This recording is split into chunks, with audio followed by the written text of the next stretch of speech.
All right, can you hear me now? Yes, very good. All right, thank you.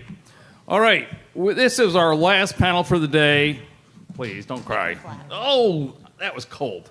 All right, we are very lucky to have another group that also was in the IRP, and I get an opportunity to introduce them briefly. But they looked at challenges from a different perspective because they have different experiences. So we are still going to look at the list of things that were available, and then from there we'll drill down. They've done great work on their papers already. They were all encompassed and approved. But what did we look at? We looked at fires, because there's some challenges I hear in fires. We looked at air and missile defense, protection, artificial intelligence, additive manufacturing, and some of the challenges associated with AI, artificial intelligence also. So there are recurring themes, if you will, that we've had from before. We're going to start and do this from the left to the right again, and this time we're going to hold questions until the end again. Are there any questions at this point? Hold them till the end. All right, with that, let's start off with Paul. Okay, good afternoon. Realizing that this panel is what stands between everyone and a cold beer or a drink of their choice. We'll try to make this interesting and worth your time. I'm Paul Lashley. To my right is Andrew Hercik. So Andy and I co-authored a research project that we entitled Long-Range Missile Fires and Considerations for Theater Army Integration. And so we'll kind of go back and forth on kind of what our overview is of the project, the findings and recommendations, and then close it out and look forward to your questions at the end. Andy. And if we can't make it interesting, we'll try to make it quick. All right, so by the end of 2023, the Army will field the first batteries of long-range hypersonic weapon, LRHW, and mid-range capability, MRC. These new units will provide surface-based precision fires beyond 300 kilometers for the first time since 1991, right? And this represents a paradigm shift away from the theater Army's reliance on air and maritime component long-range fires to strike theater-level deep targets. So now the theater Army will not only have the ability and capability to strike its own critical targets, but will have the capability and the mission to strike deep targets for the Joint Force Commander as well as the air and maritime component commanders. Effective fires integration at the theater Army level is now more important than ever. In order to support the joint warfighting concept that requires fires from all domains and services without restriction. So in order to enable fires integration effectively at the theater level, require a theater level force field artillery headquarters, or FFA-HQ, to provide command and control, joint targeting support, fire control, sustainment, and protection, especially when multiple strategic fires assets are allocated to a theater of operations. And finally, just to expand on that a little bit, the theater FFA-HQ provides that critical command and fire control link between the theater Army and multiple subordinate task forces with strategic fires capabilities. And for some background, the mid-range capability and the LRHW will be organized into batteries of 4 launchers each, which will then be assigned to a long-range fires battalion, that long-range or LRFB. It'll be comprised of an LRHW battery, an MRC battery, and then a third battery of HIMARS with precision strike missile capabilities. Interesting, only in that LRFB will then be assigned to a multi-domain task force. So really, the problem that we're looking at here is in a theater when you have 2 or more multi-domain task forces with their associated long-range fires battalion, how does that integration and command and control work best? Specifically to the Force Field Artillery Headquarters, we examined the MTOs of both the Theater Fires Command in Europe and the soon-to-be activated multi-domain command in the Pacific, which I believe activates in FY24. And so as we talk about those 2 commands and the roles and functions of the Force Field Artillery Headquarters, just know that those were the 2 specific headquarters formations that we examined in our research. Okay, so to get to some of the findings and recommendations, we looked at it from really 3 buckets. And so what are our policy considerations with these non-nuclear strategic capabilities? What are the force structure considerations with those 2, existing or soon to exist headquarters? And then how do we integrate these capabilities across the joint force? And so from a policy perspective, we're looking at how do we take a non-nuclear strategic weapon, how do we either position it around the battlefield and not have unintended escalation consequences associated with that. And so first, we look at the competitors or adversaries' perception of threats from these particular capabilities that are either unpublished or unknown. So the adversary doesn't understand the capability of the system or the threat it may present could have unintended consequences. So publishing those types of capabilities or communicating accurately why we're positioning different strategic level capabilities across the force or across the area of responsibility would be the first thing. The second thing is military leaders and policymakers consider the perceptions and responses from third-party states before they employ those strategic capabilities. And then third, from a policy perspective, the U.S. Considering the potential indirect actions of an adversary and what action they may take against our allies and partners as we position these non-nuclear strategic capabilities in different countries. From a structure perspective, when we look at the Theater Fires Command and we look at the Multi-Domain Command, we're looking at from a force field artillery perspective, what capabilities would they need to do the things that Andy talked about, whether it's positioning, whether it's fire control, whether it's target development. What we saw from an analysis of the 2 MTOs is that we would recommend a fire control cell being placed in both those headquarters. A fire control cell that looks very similar to what's in a field artillery brigade right now in terms of personnel and equipment. We would take the targeting development structure from the Theater Fires Command, which can do really everything from basic target development to advanced target development. And that would be an additive solution to the Multi-Domain Command, which doesn't really have that right now. And then we'd also look at, from the Multi-Domain Command, they do have a future ops cell structure that we think would be beneficial to move or to put into the Theater Fires Command as well. And so with both the Theater Fires Command and the Multi-Domain Command having the same mission statements when you pull up their documentation, and then when you look in doctrine, they have the same roles and responsibilities, one being a command, and right now with what exists in INDOPACOM, a Theater Fires element being a staff augmentee section.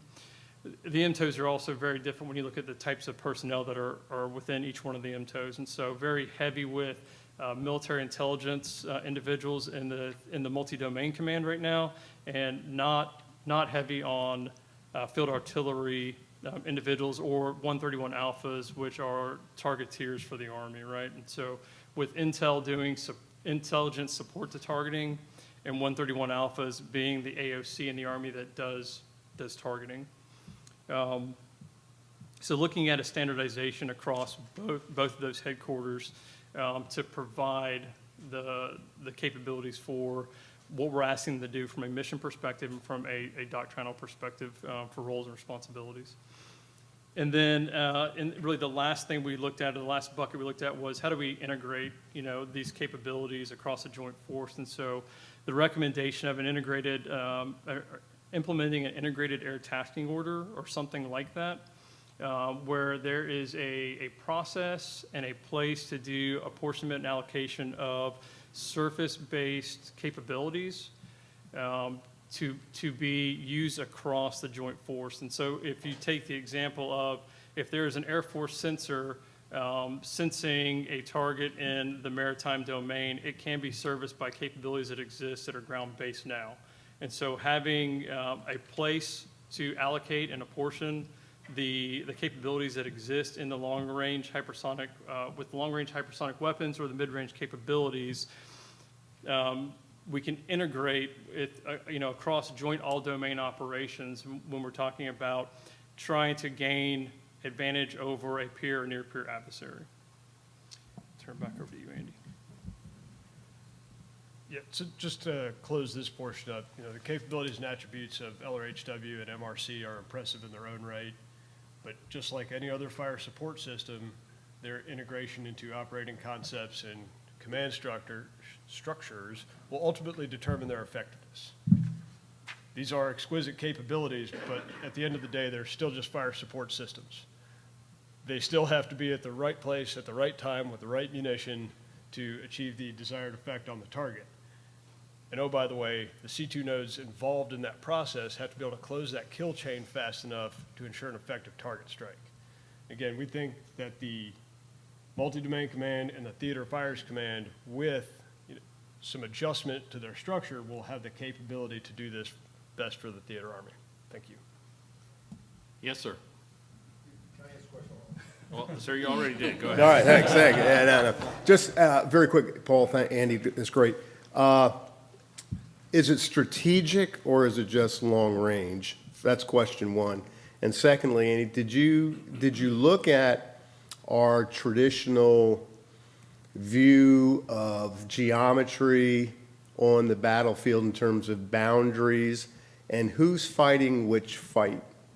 Who is taking benefit of those extended capabilities?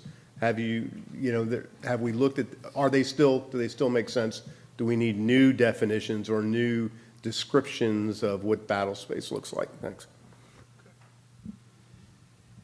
So Andy will probably answer this better than me, but I do want to take a stab at it, sir. And really the question about, are they strategic capabilities? And so, or just long range. And so from the perspective of, we now have weapon systems with ranges that can be used across combatant command boundaries. I would argue, in that right, they could be considered strategic weapons. But additionally, from the perspective of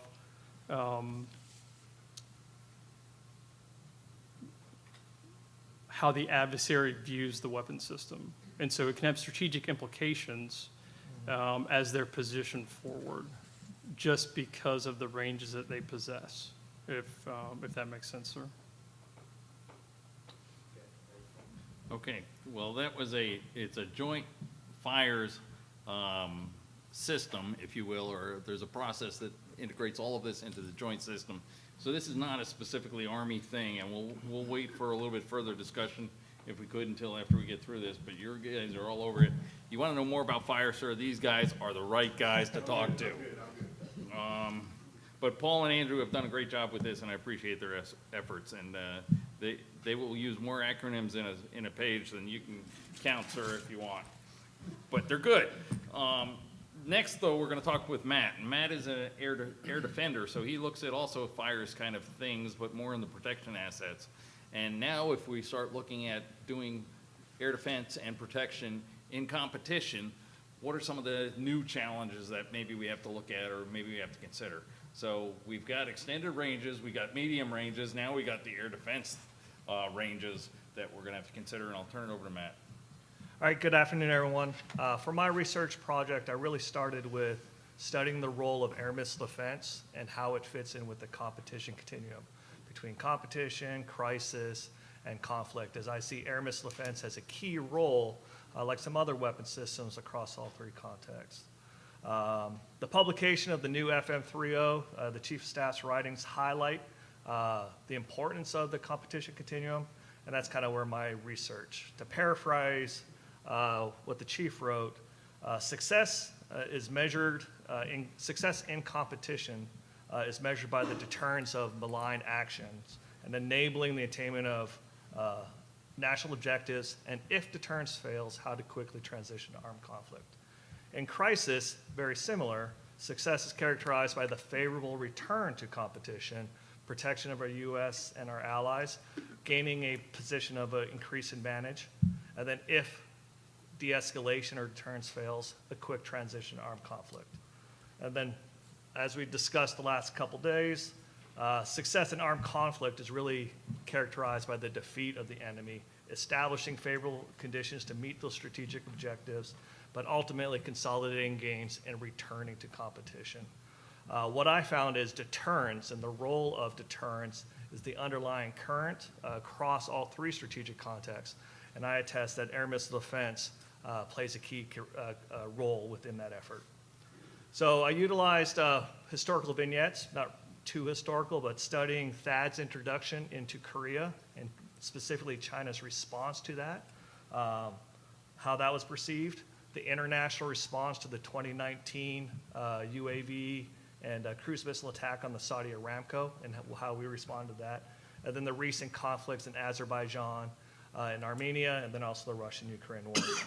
What I found is that air missile defense forces, specifically systems like Patriot THAAD, the key critical missile defense systems, are crucial in how the joint force establishes our deterrence posture within the competition continuum. Additionally, I attest that based on the strategic nature, like long-range fires, how missile defense forces are perceived by the adversaries, any modification or changing of that posture could be seen as escalatory, which limits our ability to employ normal deception efforts. It's hard to project deterrence with a visible posture if you're also conducting deception within that. Additionally, with missile defense, there's a critical role in how it supports the assurance of our allies. We are present within these four nations. Big posture is forward deployed, pre-positioned, not only for the U.S. interest, but also to assure our allies within that. Despite being defensive in nature, introduction of new capabilities, like we saw that in Korea, or changing of the air missile defense structure can unintentionally escalate the situation from competition into conflict, and that's something that leaders need to be concerned of. What I found is there's a gap, specifically in air defense organizations and air defense doctrine within capturing the nuanced nature of the competition continuum, specifically how we should prioritize our efforts, and what does that mean for our ability to ultimately employ deception. If you could pull up the slide, Justin. Perfect. What I would propose is that during the strategic context of competition crisis, air missile defense forces have to be very overt. They have to have that visible presence, profile, and posture, favoring their support to deterrence and minimize their ability to execute deception.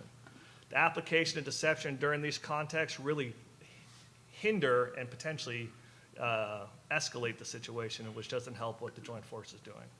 However, once the joint force transitions to armed conflict, we have to rapidly transition. Like we saw with Azerbaijan and Armenia, forces that were left in the open are easily targetable. We expect to be observed. We expect to be the first targets. And deception will help us survive of the capability of those systems. Because specifically for air missile defense, deception is really more about the survivability of the systems. I'm not dispersing the airfield. I'm not dispersing the S-pod. So geographically, I'm tied, but I can deceive on exactly what my posture is and ideally enhance the survivability of the system. What I feel is unless we make changes to our organization and the doctrine associated with air defense, we're going to struggle with that rapid transition if we get exited into armed conflict, and that's what I'm recommending. Very good. I appreciate that. Maybe we'll have the slide available during the question and On this answer. side. It's up on that side. Can you see it? Oh, I got it. Okay, you guys good? Thank you. Any questions about that slide? Yes, thank you. I couldn't see it. So with that, we've talked about, thank you, sir. That's what I did wrong. All right, now I can see it. What we're talking about here is hiding in plain sight. As we have a transparent battlefield, part of it, part of protection is deception. And it's great that you address that. Some people would say we haven't taken deception seriously in many, many years. And our threat adversary / trainers over there will be more than happy to take advantage of the opportunity and let us know that we need to do more of this. So that's a great, I appreciate you for going into that. We're going to talk more about protection now, and we're going to talk about balancing risk. And to my right over here, Lillian has done something about balancing risk and protection to win in large-scale combat operations. We talk about protection, we talk about risk, but are we talking about it in the same levels that we need to for potentially future combat? She's done a great job looking at that, and I'm going to let her take it from there. Awesome. Thank you, Greg. Team, good afternoon. Lieutenant Colonel Lillian Woodington. I'm an active duty military police officer. And as Greg said, my project was titled Balancing Risk and Protection to Win in Large-Scale Combat Operations. I specifically applied it to a context of Landpower specifically. And I chose this topic based off some of my recent experience within the Indo-PACOM region as a planner for protection and as a protection professional. And I used doctrine and numerous case studies, particularly through the Ukraine-Russia situation in Europe and a potential hypothetical Taiwan scenario in the Pacific to conduct my research and come up with my findings. The premise and the thesis of my paper essentially is as the joint force adapts to the evolving multi-domain environment, it prepares for large-scale combat operations. I argue that commanders need to change their thinking about protection and incorporate it as a matter of risk to reinforce integrated deterrence and enable victory and survival in a future conflict. The ability to protect the force and protect the mission is essential to achieving integrated deterrence and remaining in a state of competition with our adversaries. Joint force must be able to deter our adversaries by demonstrating the ability to protect critical assets, activities, and capabilities. If successful, the United States, alongside our partners and allies, may effectively alter the enemy's risk calculus and prevent conflict. However, across the joint force, numerous gaps and shortcomings in protection, understanding, training, and resourcing currently challenge commanders' ability to balance and assess risk effectively. I binned my research findings into 4 broad gaps or shortcomings and propose actions to mitigate those risks and address those issues. And I'll just briefly go over those 4 findings. The first shortcoming stems from a lack of standardized joint protection doctrine. Joint forces must have a shared understanding of the risks inherent to joint all-domain operations to communicate effectively and leverage all available means across the joint force to maximize protection capabilities in support of large-scale combat operations. Standard definitions of protection and risk across the joint force and how we manage and implement them currently differ. Common language and understanding, as we all know, is imperative to enhance integration and interoperability among the service staffs within the joint force and with our allies and partners. To mitigate this risk, I propose creating a joint concept for protection to synchronize efforts across all services to effectively posture and set conditions for conflict in large-scale combat operations. Reconciling this joint doctrine is crucial to achieving unity of effort to fully integrate the unique service requirements and capabilities of our allies and partners as well.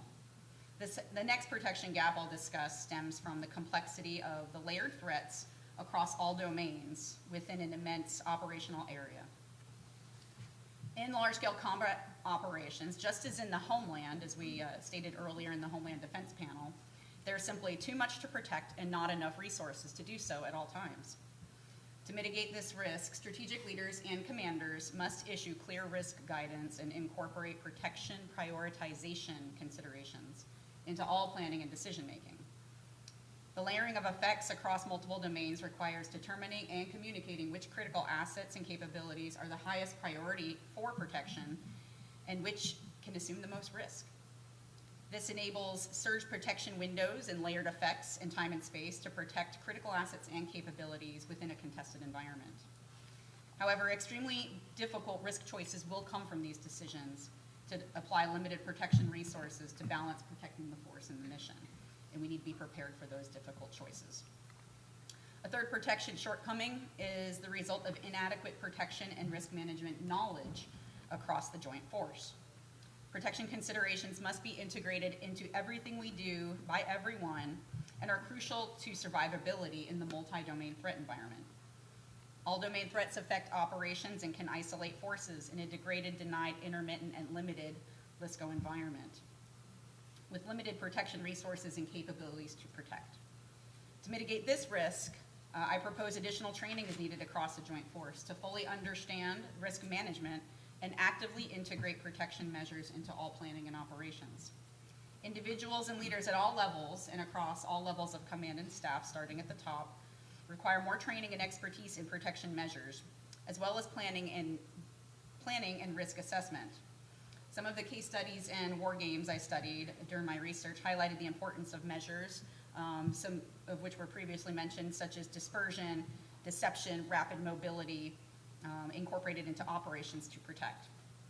Training and education integrated into theater command plans can ensure that commanders have the sufficient ability and recommendations to manage operational risk effectively and prioritize the limited protection resources allocated efficiently. And the final protection shortcoming I'll discuss is the result of a lack of sufficient protection capabilities and force structure to fight in the LSCO environment. Recent force structure changes and reductions have been necessary to adapt the joint force to counter all domain threats. However, this creates new risks with the inability to build upon force structure and build a capacity to protect our critical assets in a LSCO environment. To mitigate this, innovation is essential alongside creativity to balance risk and protection requirements by leveraging technological advances to overcome these capability gaps. An example of this is the ability to leverage remote autonomous systems to mitigate the loss of limited force protection structure. This can also minimize expansive forward personnel footprints and sustainment requirements. Also, as stated by the previous panel on intelligence automation, the integrating artificial intelligence can assist commanders into threat modeling forecasts and staff protection prioritization planning tools to facilitate more rapid processing of data and information. Predictive analysis and rapid anticipation of requirements can help inform and streamline commander decision-making processes and assist in rapidly changing conditions and protection prioritization. The military must capitalize now from the developing technological advances in the commercial sector and civilian industry to mitigate and augment these personnel and resource gaps. In conclusion, failure to address these protection gaps and shortcomings now can lead to catastrophic consequences on a future battlefield. Commanders within the joint force must seek and take advantage of opportunities to think differently about protection and risk to increase joint and multinational interoperability, better understand and communicate risk, enhance knowledge through training, and leverage commercial capabilities to fill critical gaps. The ability to protect the joint force and mission is critical to integrated deterrence and can enable the United States and its allies to prevent conflict in the first place or to prevail in case of war. Thank you very much. I'll tell you that Bert will be the first one to tell you that it's not just about protection and setting priorities for limited resources overseas, it also has to do with the homeland. So as we have limited resources, the prioritization by the commander is going to call for some decisions that perhaps we haven't had to make in the past. Sir, we've got the next presentation we have is starting small, opportunities for investment in unmanned ground systems. Andrew did work with Tim. At that time it was Maria, but I think he worked through the name change, and he's talking about personnel risks and force structure savings that perhaps can be gained by manned and unmanned teaming. With that, Andrew. Good afternoon. I'm Lieutenant Colonel Andy Sinden. I'm an active duty infantry officer, and what I was interested in is how can unmanned ground systems impact at the strategic level? In some ways, why are there no unmanned ground systems in our military, whereas we're 30 years in of a very well-developed unmanned aerial system? And I know for our EOD team out there, we do have some small numbers in their formation. And really, I got to the research question of how does the Army optimize the development and implementation of unmanned ground systems into the future force to reap the eventual strategic benefits of reduced personnel risk and force structure savings. And the argument I make over the paper is the Army should focus on investments in unmanned and autonomous ground systems at the tactical level now to enable the benefits of technical innovation, iterative development, and cultural acceptance in the short term and lead to the operational and strategic potentials of these systems in force design. The future environment is characterized by technological advancements. We can look at Army Futures Command's pamphlet 525-2, the Future Operating Environment. It highlights military advantage in the future is won by possessing revolutionary technologies and their application across the domains of conflict. It talks about autonomous systems. It talks about unmanned systems. You can look at FM30, multi-domain operations, where it lays out these systems are part of our future, and it's part of the future our adversaries are chasing. And what are the benefits of autonomous and unmanned systems? Really, the first is reduced personnel risk. It's the 3Ds. It's the dull, dirty, and dangerous tasks that they can replace a human being for doing. But also, it's infrastructure savings. Where could an autonomous system or unmanned system replace a human on the battlefield? Where would that savings be found in infrastructure, and what would that look like in the future? The Army does have programs that are developing in this way, though. They're across logistics and combat formations. You have the small multi-purpose equipment transport, a small 6x6 unmanned equipment vehicle. You have the Expedient Leader Follower program, which is basically an autonomously driving PLS truck system. You have the Optionally Manned Fighting Vehicle, the future replacement program for the M2 Bradley, which is designed to have the crew operate it from off of it. And then you have the Robotic Combat Vehicle program, which is Futures Command, the Next Generation Combat Vehicle cross-functional team is building. And that's a series of 3 platforms that are in the same way. It's a unmanned armored vehicle that would be crewed by teleoperation from another vehicle. And so then, if we have this investment, if we know it's important and we're building towards it, why don't we have systems like this now, comparatively what we've done in the aerial domain? And a big piece of this is there are significant technological, policy, and cultural challenges preventing the widespread development of unmanned and autonomous ground systems. If you look at network security, we've talked about that today. All unmanned systems now are operated by teleoperation. The driver and gunner are somewhere else. In a contested EMS environment, that means you would lose link to the vehicle and you'd be unable to operate and do what you want it to do. This puts a requirement for autonomy. So if the vehicle link is lost, the vehicle can continue to follow its own directions, whatever commands it was given, or if advanced enough, fight on its own.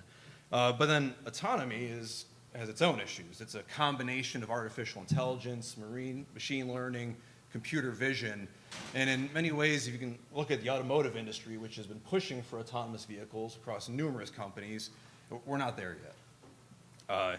And then you look at policies. If you look at our testing, evaluation, validation, and verification programs, how do those need to change to support developing technologies that we haven't seen before? What are the legal frameworks required for the use of autonomous weapon systems? Recently, the United Nations has made a push to ban autonomous weapon systems. So what does that look like for us as we want to develop these systems? And then you have trust. This was covered pretty well earlier, but I like to look at the 3 levels. It's trust of the individual operator, the soldier who will be operating that equipment, near that equipment, through that equipment. It's the trust of the leaders who are tasking the formation with that equipment. And then it's trust of our civilian leadership and the civilian population at whole. They have trust in the system that we are fielding. And it's not to say that this is all bad or we can't overcome these technological arguments. I argue that there are things we can do now, though, instead of waiting 10, 15, 20 years for the maturation of all of these technologies, the changing of all these policies. We can start iteratively incorporating this technology into our formation now to get after some of these benefits. Investing in unmanned ground vehicles or robotic autonomous systems across the tactical level will allow for iteration, experimentation, and parallel development, supporting evolutionary technological advancement. And so we talk about revolutionary change a lot, but evolution in this is important. How do we evolutionarily field equipment that gets better over each iteration, that allows for experimentation and innovation? It's easy to look today at what Ukrainian soldiers have done with off-the-shelf equipment. You look at UASs, with what they can do with a DJI Maverick or a racer drone. We've seen not just ISR, but integration to fire structures. We've seen fires assets through drop munitions. And I've even seen racer drones with RPG warheads attached to create a different anti-tank weapon. And the view there is, what potential are we not getting from our force through experimentation and use that can then be fed? Because that gets into parallel development. If we look at artificial intelligence and machine learning, they're trained off of data sets. And wouldn't it be great if you could take a data set from a machine that learned in the Arctic and give that to a machine that has never been in the Arctic? And there is a process called transfer learning where you can take data sets from one artificial intelligence model and transfer it to another. And so is training and operation is, say, happening at the National Training Center, couldn't a technician use transfer learning to take that to another formation? And if you look, the Army's already incorporated the architecture to do this. The modular operating, the MOSA, I apologize for the acronym here, systems architecture and the robotic technical kernel. These are software architectures that they have built to standardize across universities, industry, and the military to help get like the best in show of programs that can be incorporated into equipment. So if we're already building this for our large, exquisite vehicles, why couldn't we use this in small, cheaper ones and get that data in faster and start propagating it across industry? And there's a method that the Army could do this. We already have the capability set fielding program. This program was started in 2012 to support network automation and command and control systems. It's a regular fielding program that's designed that as this technology matures and is developed quickly, it's pushed out into the force in a regular 2-year cycle. And here we have a situation where we have another high-tech, fast-evolving type of technology that could also benefit from a program like that. Additionally, you have the integration of these systems allows for the cultural acceptance to begin, and it can be drivers for this. Trust is built more than just through being told it's important. Like I always like to tell my soldiers, trust isn't issued at the ASP when you enter theater. You know, trust is built, and so it's built through experimentation, it's built through use. The Army does great experiments. Project Convergence is a phenomenal program. I have personally worked with unmanned ground vehicles at the Joint Readiness Training Center when the cross-functional team brought 2 testbed models down. But those touch very small numbers of soldiers. They, just like we saw today with Tim, the difference between working with and becoming comfortable and seeing the potentials of a program like Lieutenant Colonel Buffamonte had versus many of us in the audience who may have only seen the technology for the first time. How do you get more of that? How do you build that culture? How do we go from GPS 30 years ago being this newfangled thing of, well, do I trust it or not to get to me where I want to go versus now we can't imagine life without it. It also drives policy. And so whether it's accountability, policy, testing on policy on testing or legal frameworks, an iterative approach has the ability to drive that discussion. So if the legal framework for autonomous weapon systems isn't available, then that system can stay teleoperated until then we decide how we legally want to move forward with an autonomously armed system. Finally, I'd say there is a good counter-argument. We have a very good acquisition system. We even made a newer version of it with mid-tier acquisition. It's for decades produced some of the finest military equipment in the world. And so why would we not follow that system with this technology? And my argument to that would be if you look at a lot of military technology, it has been exquisitely for the military. You know, stealth technology was developed by and for the military. Fighter jets are developed by and for the military. We're a single source on driving that with industry. But the technologies that go into autonomous systems, those are being driven by universities. Those are being driven by private companies. And they will far outstrip the speed of our acquisitions process if we do not put ourselves in a position to take advantage of it as it comes out. And so finally, in conclusion, my recommendation would be to invest now at programs that are available. There are a whole number of companies that make things like quadruped robots that already can take payloads of various varieties. They can be updated with smarter, small brain artificial intelligences that can get out in the force at a cheap level versus an exquisite system, and they can take advantage of everything we talked about here. But I appreciate your time today, and I look forward to questions. Thank you. I appreciate that, Andrew. You gave us a lot to think about, and Billy walked in just because you were starting to talk about AI, so that's great. So we've got our next speaker is going to talk more about artificial intelligence, but also going to add about additive manufacturing to sustain large-scale combat operations. So there are some things to be gained from that, and we appreciate Jessica's one of our National Guard soldiers that's on the panel, so take it away.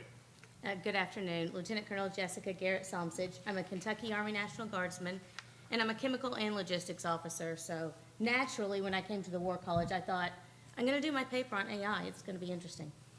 Bless your heart.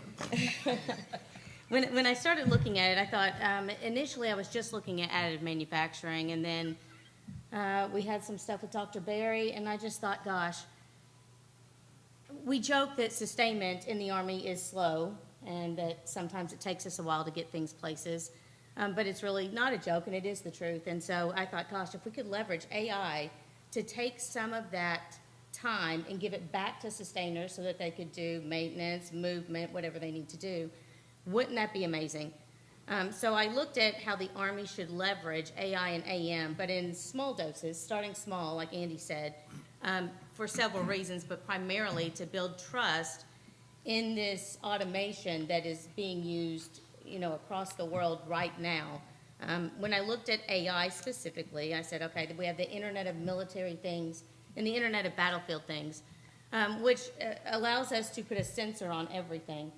If we leverage what we have right now and we took those Internet of Things, made it a closed system if we wanted, it could remain open, and we took a sensor from everywhere on that battlefield, whether it's on the soldier, on the equipment, on an engine, as someone mentioned maybe on the last panel, and use that to transmit back to our own cloud technology to feed our AI. We take months of time out of what sustainers use and do when they're doing any type of analysis, prediction, and resupply.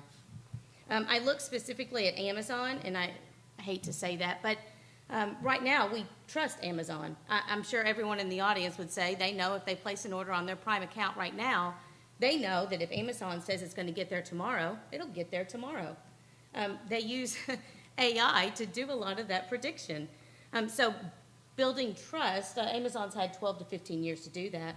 I think if we could start looking at how Amazon uses that in their supply chain, in their transportation, and how they use AI to reroute trucks on the road now so that you get what you ordered on time. If we were able to do that in the Army, in sustainment, there's the potential that we could perform a large portion of our sustainment tasks anywhere in the world and not have to be in the fight when we do it. I looked at warehousing operations, specifically with AI and Amazon's Go, their Whole Foods stores, other grocery stores, and Just Walk Out technology. And I looked at that because when we look at warehouse operations and having to operate, one, dispersed, and two, to support LISCO, how do we do that in a way that frees up soldiers so that they can be repurposed to support other activities? One of the things that Just Walk Out technology does in warehousing is it tags everything, and we do that in the Army already. Everything has a tag. However, those tags feed sensors. So you can go into a warehouse. If you have, again, if it's like with Amazon, you have a Prime account, it's linked to your credit card, your cell phone number, whatever it is on you. And it automatically tracks when you come in, what you take off the shelf. It's feeding sensors to their own cloud technology so that when you leave, you don't have to pay. There's no cash register. You walk out and your account is charged. It would be amazing if we could just leverage a small amount of that for sustainment operations around the globe. That frees up a large portion of our workforce that could be repurposed as needed, not only in sustainment but in other areas. If we did take that to feed our Internet of Military Things and Battlefield Things, then that AI could predict, analyze, and resupply not only equipment, different classes of supply, but I mean, when we talk about sustainment and the resupply of things, we can also look at that for personnel and other things that we track. The Internet of Military Things and Battlefield Things has worked with the Army Research Lab and the Alliance for Internet of Battlefield Things research on evolving technology and goal-driven networks to develop these sensors for sensor-driven soldiers for battlefield predictive analytics. That's a lot, by a mouthful. They've been doing this for a few years. I didn't find much that they've produced on it. And I only say that to refer back to how far Amazon has come in the last 15 years. Maybe we don't need to have priority over what we're building, and maybe we do leverage some of our commercial assets or commercial partners to utilize this technology and how we sustain soldiers across the globe. And finally, when I looked at AI for sustainment, I looked at how can we connect that to the industrial base, because really that might be the linchpin on how we sustain large-scale combat operations for an enduring period of time. So if I can take all of my sensors and feed my Internet of Things and then that Internet of Things feeds my AI.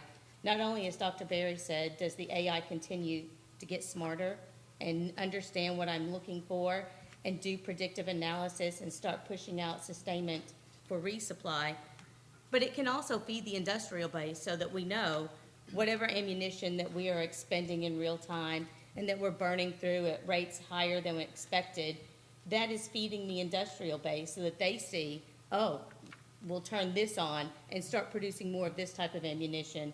We'll turn this on and start producing more of these tires, whatever it is that we're looking for, so that the response time is cut down. We're not waiting on someone to do analysis for 6 months on what's going on in the battle space. We're able to feed them in real time so that they can make changes and adapt as quickly as we need them to in this type of environment. One of the things I looked at was Operation Warp Speed. I don't know if anybody's familiar with Tiberius and how we use that to support vaccine rollout. General Perna was the proponent for, hey, we're going to do this, and I participated for about a year and a half in Kentucky in supporting distribution of the vaccine.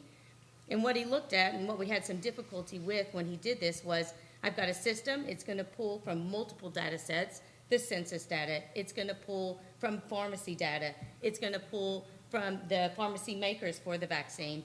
Not only are we going to pull this data, but we're going to look at each state individually and how we're going to distribute to the states based on populations, vulnerable populations, who they're identifying as who needs it first, and then we're going to send it straight to the pharmacies.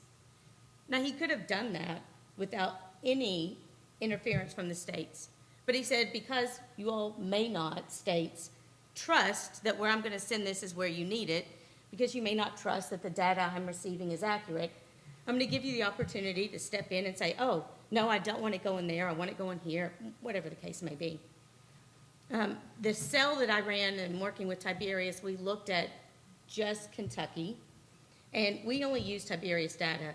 We had another cell within the Department of Health that looked at all sorts of other data. And what we found is that about 94% of the time, what Tiberius told us is what we needed, and it went where it should go. Small portion, it didn't. But we just said we're going to trust this and we're going to move on. The state did catch up and they jumped on.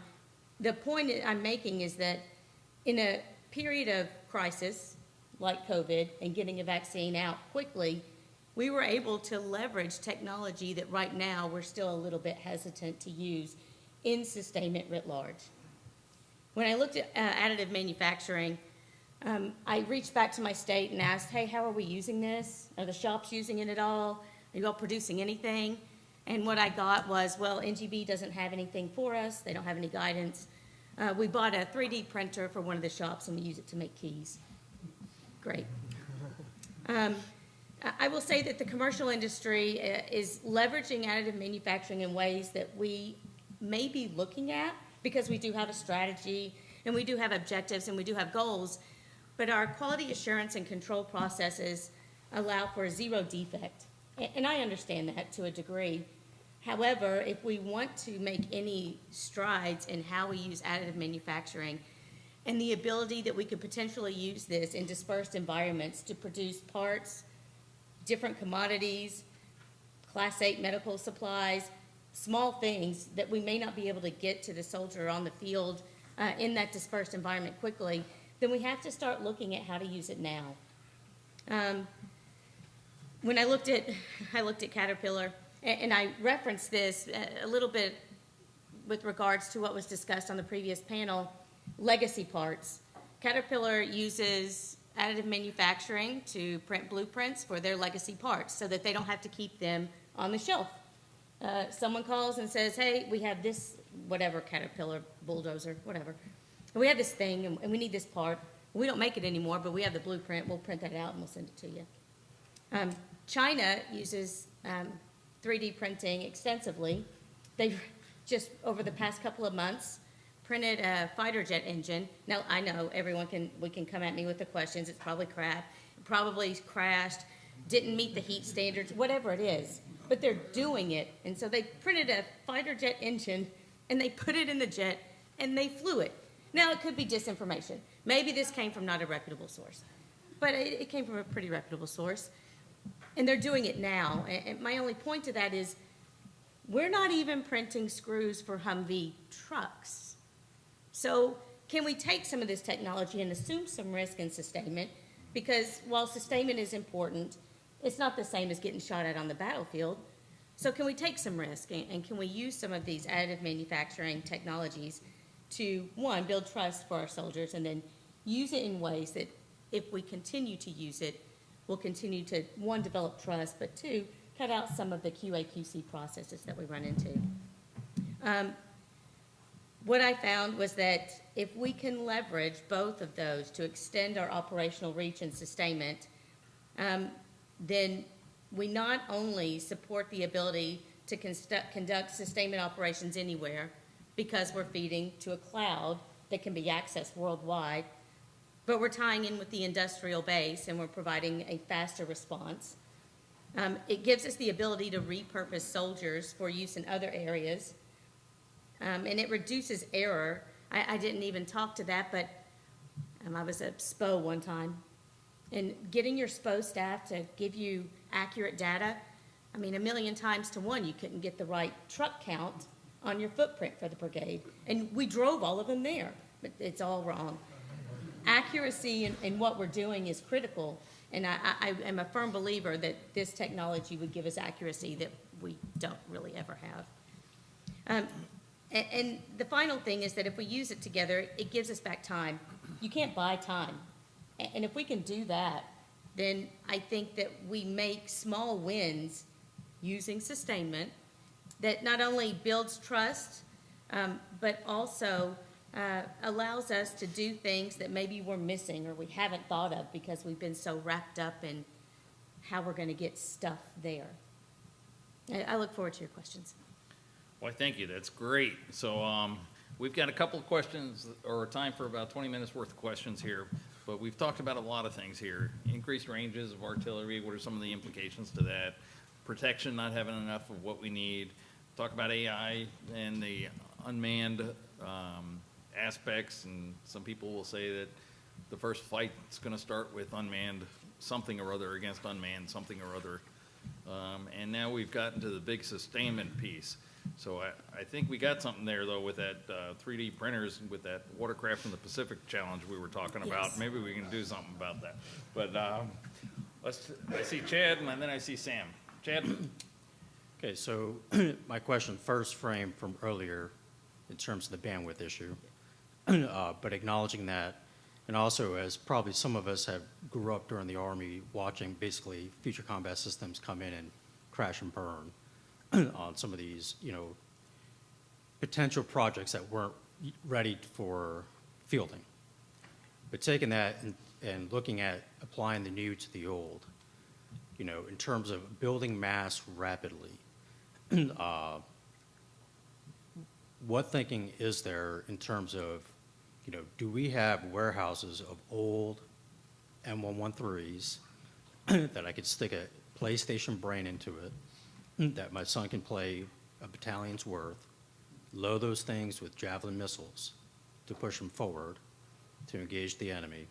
And then to your point about additive manufacturing, I know we don't make the parts anymore, but low risk. So again, part of it is not spend a buttload of money on building a new system, but using technologies like you said, the additive technologies to rapidly rebuild supply stocks for those old equipment with new AI brains to do the warfighting for us and the leading edge of combat.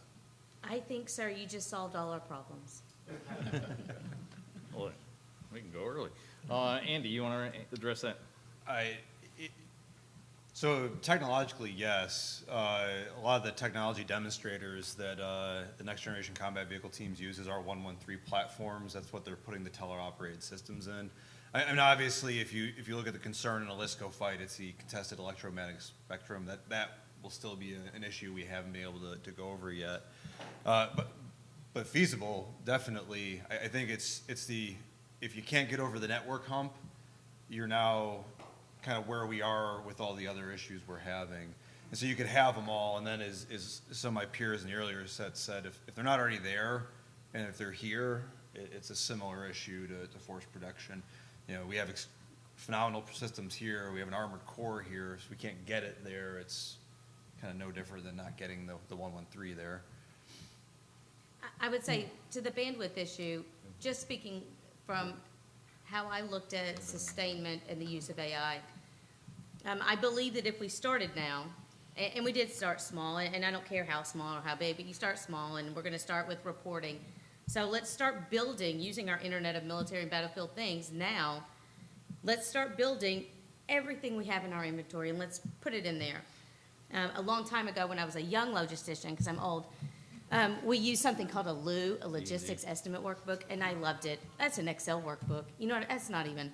But we take that, right, and that's how we start building or feeding our AI so that we can start making predictions on fights in whatever area we want to look at now, and then using that to predict how we would fight so that if we have to turn something off, if we don't want to continually receive feed from sensors in the battlefield, well, we've done the work on the back end so that we can save some time and do some of that analysis, prediction, and then support based on what we fed and prepared for.